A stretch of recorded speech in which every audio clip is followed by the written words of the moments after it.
घोर उल्लंघन क्यों?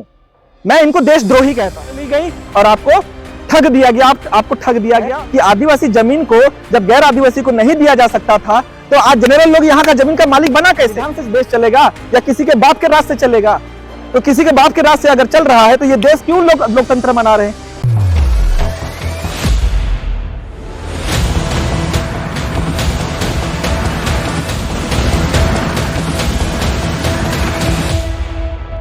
Secrets of indigenous.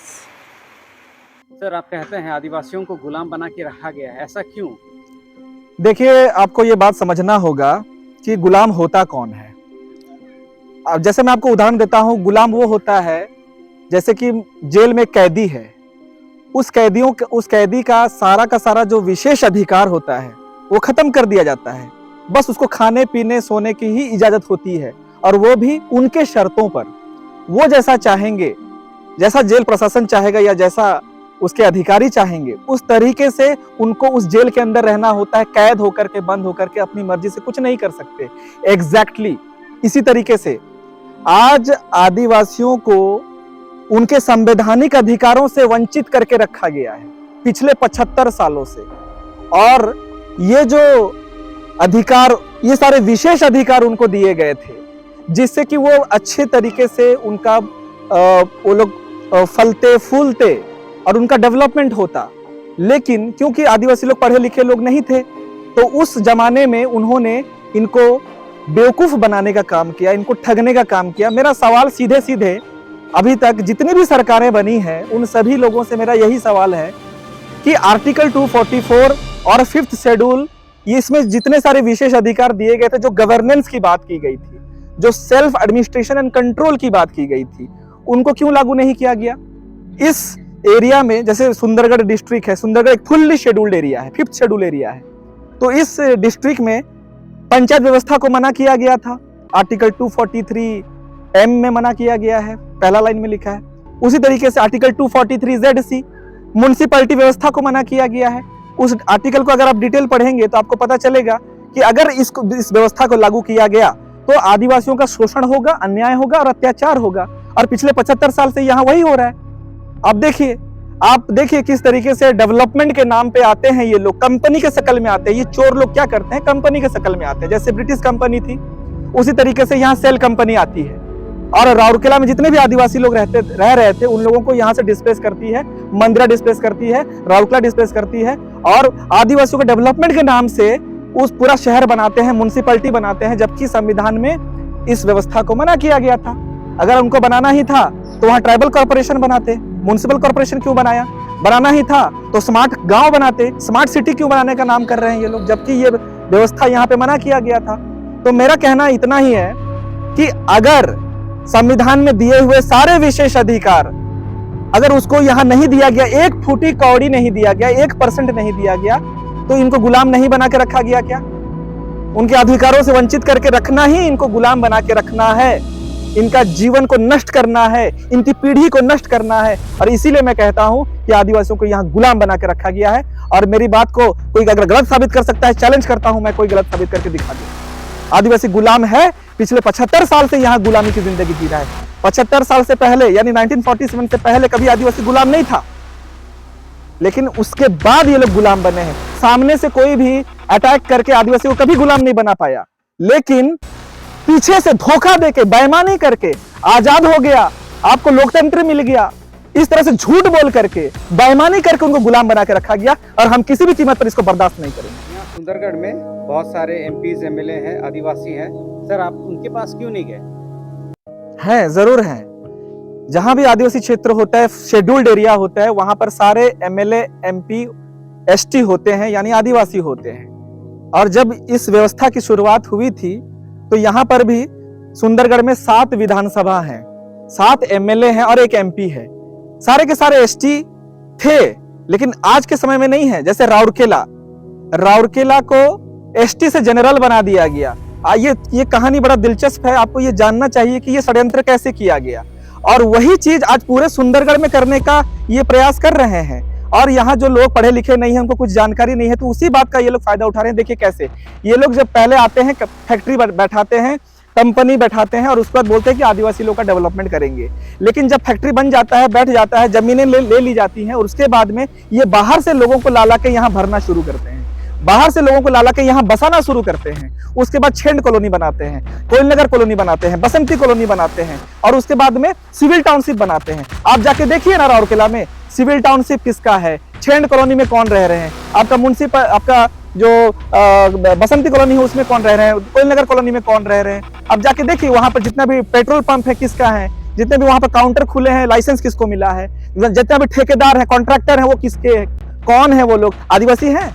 आदिवासी आपको कहाँ मिलेंगे राउरकेला में? आपको नदी किनारे मिलेंगे, आपको रेल लाइन का किनारे मिलेंगे और पहाड़ किनारे मिलेंगे। और अभी उन लोगों को हटाने का व्यवस्था किया जाए, जो बचे खुचे आदिवासी वहां बच गए थे, उनको हटाने के लिए राउरकेला में म्युनिसिपैलिटी ने षड्यंत्र रचा हुआ है, जबकि उनका कोर्ट केस में पेंडिंग है। अच्छा, जब भी कोई धरना होता है, जब भी कोई प्रोटेस्ट होता है, जब भी कोई विरोध प्रदर्शन होता है, तो कोई भी एमएलए खड़ा होता है, कोई भी एमपी खड़ा होता है।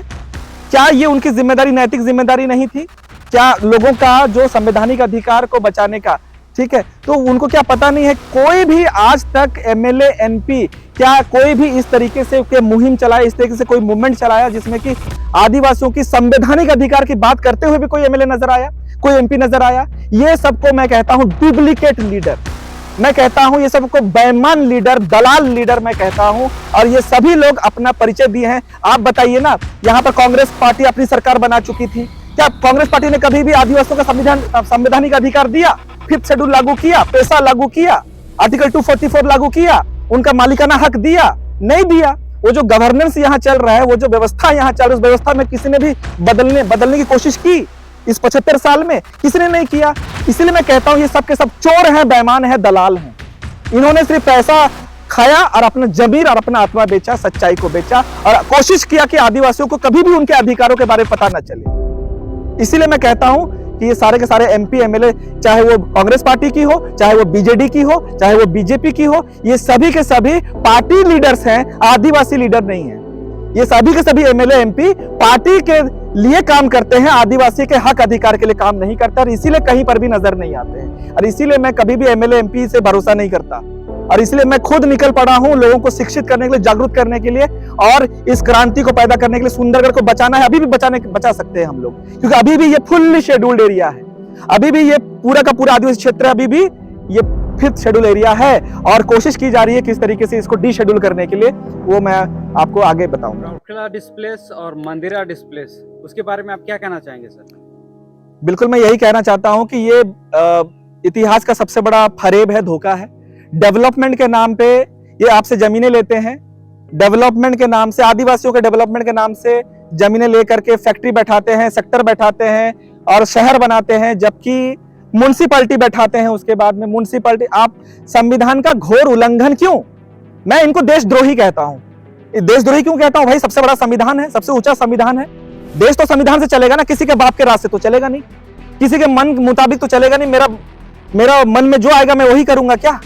तो आप जब मंत्री बनते हो, आप जब शपथ लेते हो, शपथ ग्रहण में आप तो संविधान की शपथ खाते हो, आप तो लोगों के अधिकारों को रक्षा करने की बात करते हो और उसके बाद में आप उनका अधिकार को कत्ल करते हो। इतने बड़े बेईमान और धोखेबाज हो आप। पिछले 75 साल में आपने यही किया।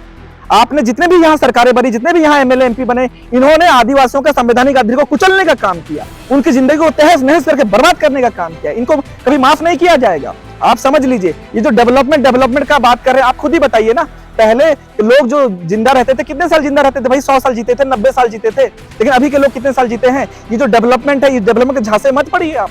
ये डेवलपमेंट आपको खा जाएगा।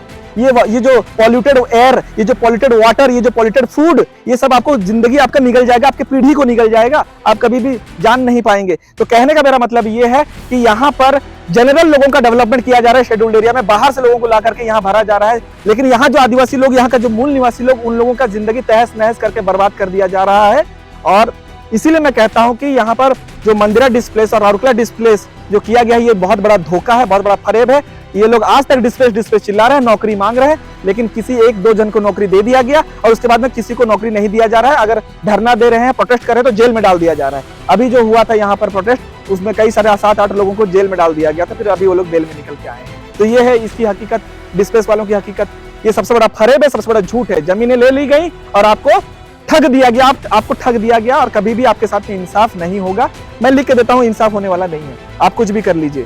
सर, राउरकेला और पौड़ी जो है अलग अलग 2 डिस्ट्रिक्ट बनाना चाह रहे हैं, इसके विषय में आप क्या कहना चाहते हैं?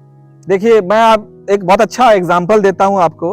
आप केओंझर जानते हैं? केओंझर उड़ीसा में एक डिस्ट्रिक्ट था Keonjhar. Keonjhar fully scheduled area था, 5th शेड्यूल एरिया था 2015-16 तक। लेकिन उसके बाद ये आज के डेट में पार्शियली शेड्यूल्ड एरिया बन चुका है, मतलब आधा जनरल बन चुका है। सेम कहानी रिपीट होने जा रहा है सुंदरगढ़ में। ये डिशेड्यूल करने जा रहे हैं। जो 5वीं अनुसूचित क्षेत्र है, जो आदिवासी क्षेत्र का इसको जो दर्जा मिला हुआ है, आदिवासी बहुमूल्य क्षेत्र का जो दर्जा मिला हुआ है, इस दर्जे को खत्म किया जा रहा है। और वो कैसे किया जा रहा है? पहले तो आप फैक्ट्री बैठाओ, पहले तो आप कंपनी बैठाओ, फिर बाहर से लाला के लोगों को भर दो, फिर उनकी जनसंख्या को ज्यादा कर दो, उनकी आबादी को आप ज्यादा कर दो, और उसके बाद उसको जनरल बना दो। और उसी बात की बुनियाद पर आज ये लोग डिमांड कर रहे हैं कि राउरकेला को और बणई को अलग डिस्ट्रिक्ट बना दिया जाए, क्योंकि वहां आदिवासी नहीं है, वहां पर जनरल है। मेरा सवाल सीधा सीधा ये है कि आदिवासी जमीन को जब गैर आदिवासी को नहीं दिया जा सकता था, तो आज जनरल लोग यहाँ का जमीन का मालिक बना कैसे? फ्रॉड करके बना, चीट करके बना, धोखा देके बना, संविधान का उल्लंघन करके बना। सीधी सी बात है भाई, आपने गैर कानूनी तरीके से, गैर संवैधानिक तरीके से बाहर से लोगों को लाला के यहाँ बैठाया, यहाँ पर आदिवासियों की जमीन को उनको दिया, और आज यहाँ पर उनके जब पूरा पीढ़ी, उनका जब पूरा परिवार, उनका जब खानदान यहाँ पूरा बस गया, एक जनरेशन, 2 जनरेशन, 3 जनरेशन पिछले 75 साल में, तो आज वो लोग का संख्या ज्यादा हो गया।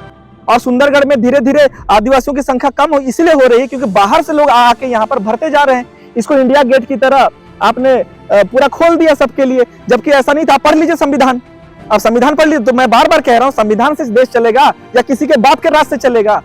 तो किसी के बाप के राज से अगर चल रहा है तो ये देश क्यों लोकतंत्र मना रहे हैं? क्यों 26 जनवरी मना रहे हैं? क्यों 15 अगस्त मना रहे हैं? भाई, आपको तो गुलाम बना के रखा गया है, अभी तक आपको अधिकार सब नहीं दिया जा रहा है, तो फिर किस बात की यहाँ लोकतंत्र दिवस, किस बात की यहाँ आजादी? तो यही मैं कहना चाहता हूं कि आदिवासियों को आज इस बात को समझना पड़ेगा, आदिवासियों को शिक्षित होना पड़ेगा। और अगर वो नहीं करते हैं, नहीं सुनते हैं, नहीं समझते, तो उनके जो बच्चे हैं, उनकी जो आने वाली नस्लें हैं, वो बहुत बहुत भयंकर, बहुत बड़ी कीमत चुकाएंगे।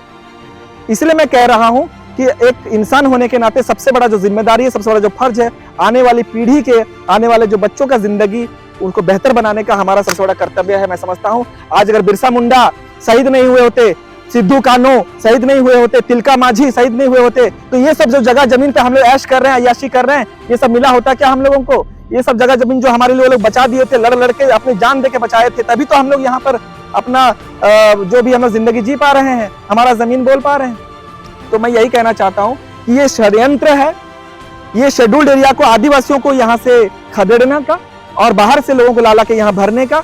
जनरल लोगों की डेवलपमेंट हो रहा है भैया, यहाँ पर कोई आदिवासी का डेवलपमेंट नहीं हो रहा है। कहते हैं 26 जनवरी जो है वो लोकतंत्र दिवस नहीं है, वो धोखा दिवस है, ऐसा क्यों? हाँ, मैं इसलिए कहता हूँ धोखा दिवस है क्योंकि 26 जनवरी का मतलब क्या है? 26 जनवरी का मतलब ये है कि 1950 में संविधान लागू हुआ था। हर साल ये बात को बोला जाता है कि 1950 में संविधान लागू हुआ था। तो मेरा सीधे से सीधे यही सवाल है, जितनी भी सरकारें अभी तक बनी है, चाहे वो बीजेपी की बनी हो, कांग्रेस की बनी हो, बीजेडी की बनी हो, या जिसकी भी बनी हो, आज तक आदिवासियों के लिए जो संविधान में लिखा गया है वो अधिकार क्यों लागू नहीं हुआ? अगर आप कहते हो कि 1950 में संविधान लागू हुआ, तो फिर आदिवासियों के लिए जो लिखा गया आर्टिकल 244 में, 5th शेड्यूल में, उनको जो मालिकाना हक दिया गया, उनको जो स्वयं शासन का व्यवस्था दिया गया, ये लिखा गया कि जितने भी पैसा आएगा दिल्ली से वो सीधे सीधे सुंदरगढ़ में आना चाहिए। वो क्यों भुवनेश्वर जा रहा है? वो क्यों नेता मंत्रियों के पॉकेट में जा रहा है? क्यों आदिवासियों का डेवलपमेंट वो पैसा खर्च नहीं हो रहा है? आप गांव घर में जाइए, आदिवासियों का गांव घर में, वहां जो स्कूल है, गवर्नमेंट स्कूल, वो स्कूल में लाइब्रेरी मिलेगा क्या? आपको लैबोरेटरी मिलेगा क्या? कंप्यूटर लैब मिलेगा क्या? वहां पे कुछ भी नहीं मिल रहा है। वहां पर बस मानसिक तौर पे बच्चों को अपाहिज बनाने का एक फैक्ट्री खोल दिया गया है, जिसको कि आप स्कूल कहते हैं, डुप्लीकेट स्कूल। ना वहां पर कोई संसाधन है पढ़ाई लिखाई का, ना कोई आज के डेट का जिस तरीके से होना चाहिए था। तो मैं ये इसलिए कहता हूं क्योंकि संविधान में लिखी हुई जो बातें हैं वो आज तक भी लागू नहीं हुई है, इसीलिए मैं इसको धोखा दिवस कहता हूं। मैं इसको लोकतंत्र दिवस या संविधान लागू होने वाला दिवस नहीं मानता हूं, धोखा दिवस मानता हूं। और ये जिस दिन संविधान लागू होगा, मैं उस दिन इसको संविधान लोकतंत्र दिवस के रूप में 26 जनवरी को मनाया जाएगा, लेकिन तब तक मैं हर साल 26 जनवरी को धोखा दिवस ही मनाऊंगा।